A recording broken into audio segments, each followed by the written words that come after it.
But I hope that we'll be able to define leadership a little bit, and definitely to help you understand the interface between leadership and management, some of whom people get mixed up with those two for some reason.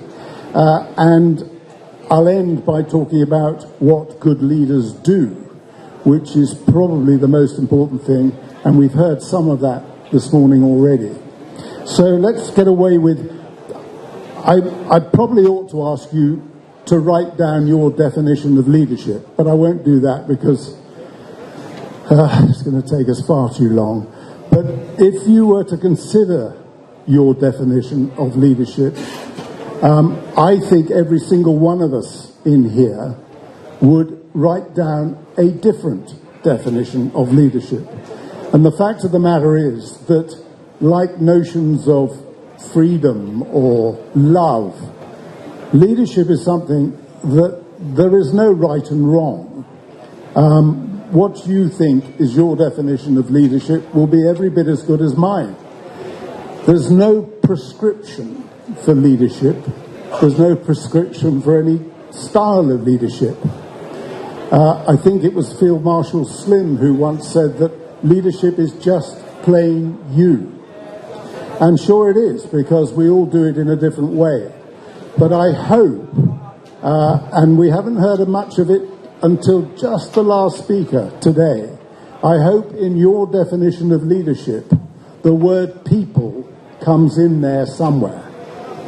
Quite often in business you hear the word money, but actually you should be listening more out for the word people. Because, and it may be the stating of the obvious, leaders lead people and managers manage resources, one of which of course is people, but that's a separate issue. So if you remember that leaders lead people, that's what leaders should be about. Managers have to manage resources. Most of the best leaders are also good managers, because they have to think about those things. But that doesn't detract from the fact that they are the best leaders. And frankly, in today's world, and we've heard a lot about it today already, there would be nothing worse for your company if it was overmanaged and underled. And that's what happens to bad companies. They get overmanaged and overmanaged and overmanaged, and suddenly they realise they've lacked the leadership that's needed. So let's finish with the chunk of what do good leaders do. I always describe it as the 3 Ds, but you could probably think of other ways of describing it. But the first thing that leaders have to do is give direction. That's the D. And it starts with a vision. And if your company does not have a vision of where, and the head of the company knows where they're going from and to, if you don't have that vision, you will never be able to put together a plan to get from here to there. And that's what the good leaders do. They say what they want to look like in 5, 10, even 3 years' time. And then they do some strategic planning, of course, with their senior team, and they decide how they're going to get from here to that place in the period of time that they've decided. Otherwise, your vision is a dream. If you don't put a plan together to get there, you can dream all day about where the sunny uplands are, but you need to plan to get there. And finally, of course, because these aren't small things, the leader has to learn to delegate. Delegate is a huge part of what the senior leaders do. But don't confuse that with divesting yourself of responsibility. Responsibility can be delegated, should be delegated. But the moment you think you can divest yourself of that responsibility, you can't, because it comes back to rest with you. So, that's the first D, direct. The important thing about the analysis and the plan is that you then go and give give direction to your people so that they understand what it is you want them to do to get your company from here to there in the time they've given you. So, direct. The second D is deliver. And this is the one I particularly like. A lot of people talked about it today already. Talk, no action. This is about action. What does a leader do? Bearing in mind, it's about people. The answer is they create the conditions for success. They create the conditions for every person in their organisation to do their best, to produce their best, to do their bit of that plan and deliver that.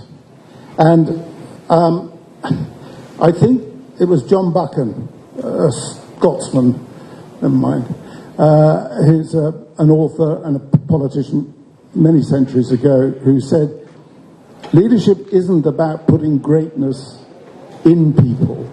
It's about eliciting greatness from them because they've already got it inside them. And that's the approach I would highly recommend everybody to do. We've heard about the young in Uganda, particularly, and how many there are and how good they are. It's in them.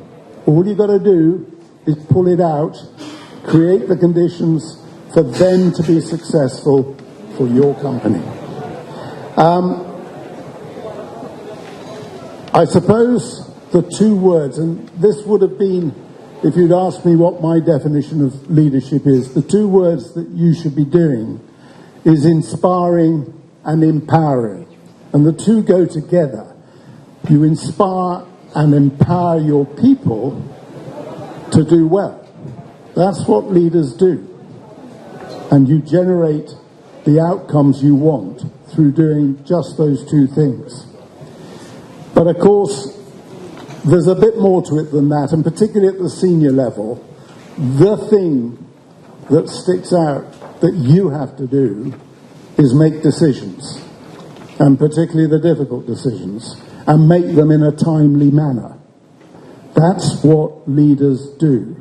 Yes, managers do that as well, of course they do, because they're managing resources. But when the chips are down and things are going wrong, it's to the leader they turn to make the decisions. And if you don't make your decisions in a timely manner, that's when your company goes down the tubes. And the third and final D is develop. Strange word, but it's about, for a start, setting the example. If you head up an organisation and you're a bully, or you're particularly aggressive, or whatever, to get your ends, that's how your people will be. They will emulate you. They will copy you. They will think that's the way to do business. So you have to set the example from the top, and that's actually not just at work.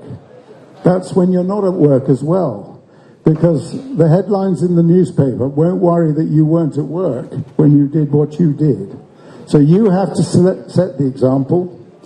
You have to train your people. You've got to train yourself. We're never too old to learn.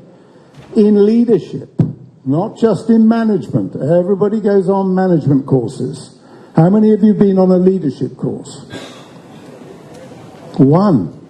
Well done. 2, 3. Suddenly remembered they went on a leadership course. You weren't at Sandhurst with me, were you? No.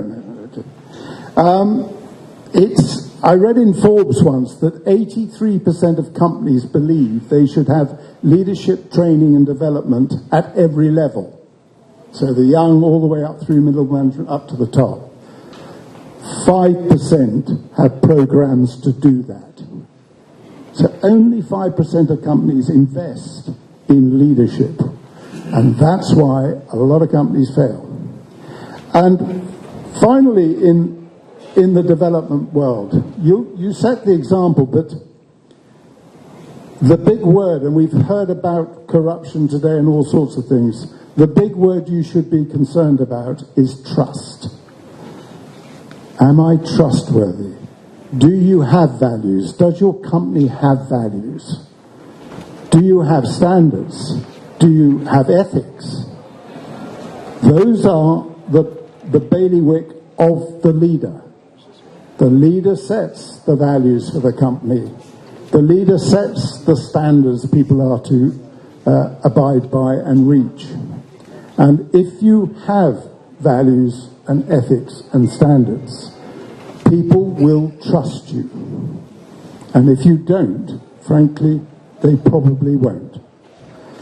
So, tomorrow morning when you're cleaning your teeth, look in the mirror. I'm going to suggest you ask yourself some questions. Firstly, do I have a vision of where my company is going? And have I explained that vision to all my people and explained to them what part they're going to play in that vision? Have I made all the decisions I need to make so that the company can run properly and can keep going even when disasters happen? And finally, am I and is my company trustworthy? And if you've answered yes to all those questions, then you'll be able to smile in the mirror and have a very good day. Thank you very much.